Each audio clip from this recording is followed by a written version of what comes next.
ሰላም እንዴት ናችሁ ቤተሰብ? ሰላማችሁ ብዝት ይበልልኝ በያላችሁበት። እንደምታዩት ነው ቆንጆ የሆነ የዶሮ አሮስቶ በአትክልት ሰርቻለሁኝ። በጣም የሚጣፍጥ ቆንጆ ከለር እንደዚህ የሚያምር ሆኖ ወጥቶልኛል። እናንተም ሰርታችሁ ሞክሩት። ቪዲዮዬን ላይክ በማድረግ ጀምሩልኝ። አሁን በመቀጠል ወደ ስራው እንገባለን። እንደምታዩት ዶሮዬን በደንብ አርጌ በሎሚ ውስጡን ሁሉ በደንብ አርጌ አጥቤ ካዘጋጀው በኋላ አሁን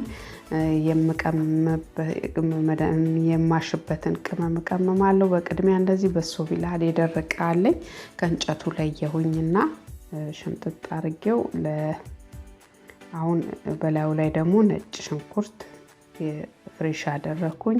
ይሄኛው ቅመም እጽፍላችኋለሁ ዲስክሪፕሽን ላይ ስሙን። ነጭ ሽንኩርት፣ ቀይ ሽንኩርት፣ ዝንጅብል፣ እርድ፣ በርበሬ ሆኖ የተዘጋጀ አንድ ላይ የተቀመመ ቅመም ነው። በመቀጠል እንደዚህ ኦርጋኖ አለኝ። እሱን ደግሞ አንድ ማንኪያ አደርግበታለሁኝ ሞላ አድርጌ። ይሄኛው ደግሞ ያው በርበሬ የደረቀ በርበሬ ምንም የማያቃጥለው እሱ ነው። እሱን እንዲህ አንድ ማንኪያ አደርጋለሁኝ። ሁሉንም ስሙን ዲስክሪፕሽን ላይ አስቀምጥላችኋለሁ፣ እዛ ላይ ተከታተሉ። እዚህ ደግሞ የደረቀ ቀይ ሽንኩርት አለኝ፣ እሱን ጨመርኩበት። የዶሮ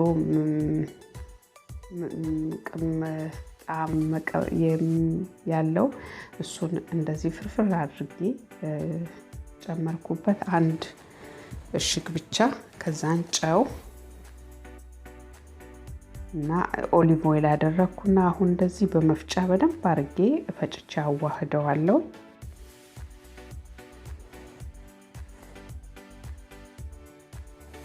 አሁን በደንብ ደቆልኛል። የደቀቀውን ቅመም ሁሉንም ያዋሃድኩትን እንደዚህ አርጌ ዶሮውን በደንብ አርጌ እለቀልቀዋለሁ። ያው በሶቢላው በተለይ በሶቢላ ቢሆን እኔ በበሶቢላው በጣም ጣሙን ስለወደድኩት ነው።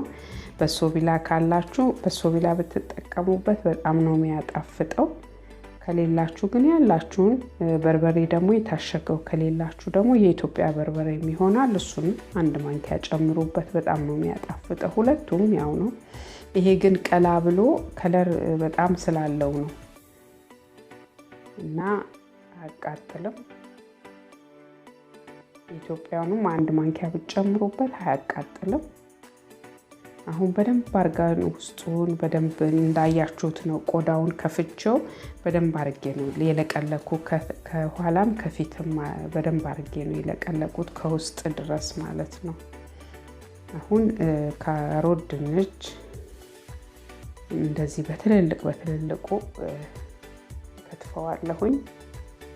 ዝኩኒ ያለኝ እሱንም እንደዚህ በታችኛው በኩል በደንብ አርጋችሁ መጨመር አለባችሁ።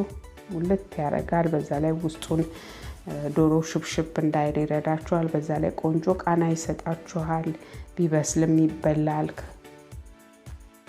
አሁን እንደዚህ ዶሮ ታስሮ በመጣበት ገመድ መልሼ በደንብ አርጌ አስረዋለሁ።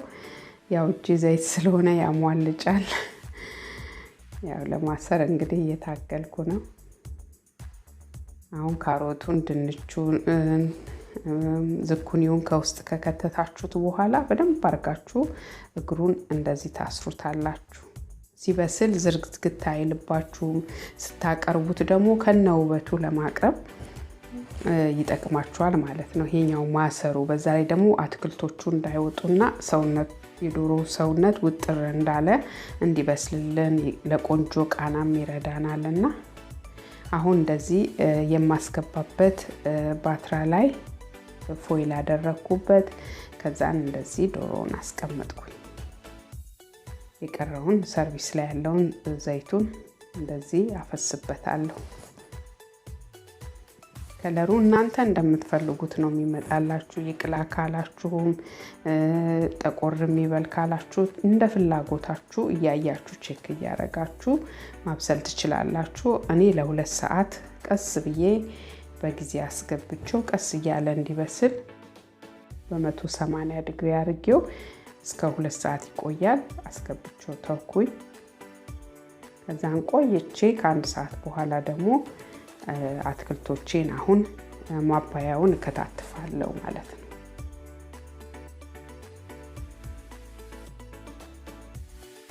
አሁን እንደዚህ ካሮቱን ጎረድ አደረኩኝ። መሽሩም አለኝ። መሽሩሙንም እንደዚህ አጥቤ ካዘጋጀው በኋላ ጎረድ ብቻ ነው ማደርገው። ቀይ ሽንኩርት ደግሞ በቁመቱ ለጥብስ እንደሚሆነው እሱንም ከታትፌ ጨምርበታለሁ። በእውነት በጣም ነው የሚጣፍጠው። ስራውን በጣም ቀላል ነው።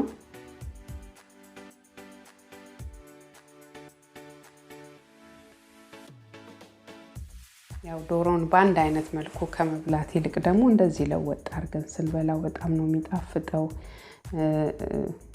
እንደምታዩት ነው። አሁን ነጭ ሽንኩርት ጨመርኩበት፣ ቀይ ሽንኩርት ጨመርኩበት። ቅድም በሶቢላውን ከላዩ ላይ ወስጄ ሸምጥጬው የተረፈ እንጨቱን አደረኩ። የጥብስ ቅጠል አደረኩበት። ቆንጆ ቃና ነው። በሶቢላ በጣም ነው የምወደው። ደግሞ በጣም ነው ወጥ የሚያጣፍጠው። አልጫ በተለይ ነገሮች ስንሰራ ለሁሉም ነገር ብዙ ነገር በሶቢላ በጣም ነው የሚያጣፍጥልን። አሁን ዝኩኒውን ቆረጥ አድርጌ አሁን ቃሪያም ከላዩ ላይ ጎረድ አድርጌበት ቃሪያም ጣል አደረግበታለሁ። አልጫ ላይ ያው አትክልት ስንሰራ ያለ ቃሪያ አይጣፍጥልንም። ቃሪያውንም አደርግበታለሁኝ። ቶሎ ስለሚበስል በ30 ደቂቃ ውስጥ ይበስላል። ይሄኛው ብዙም አይቆይም። ጨው አደረኩበት።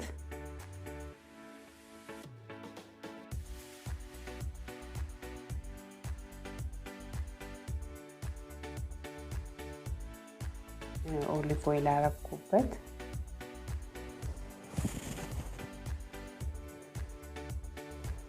አሁን ከላዩ ላይ አትክልቱንም በፎይል በደንብ አድርጌ ሽፍን አደርገዋለሁኝ።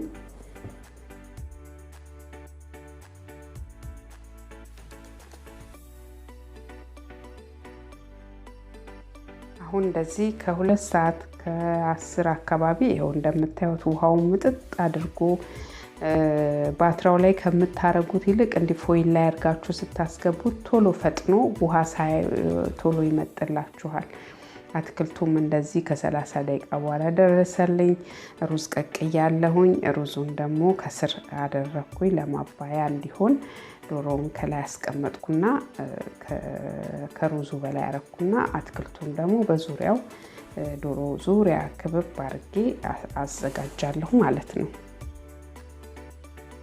አሁን ሰላጣውን ምንም አላደረኩም።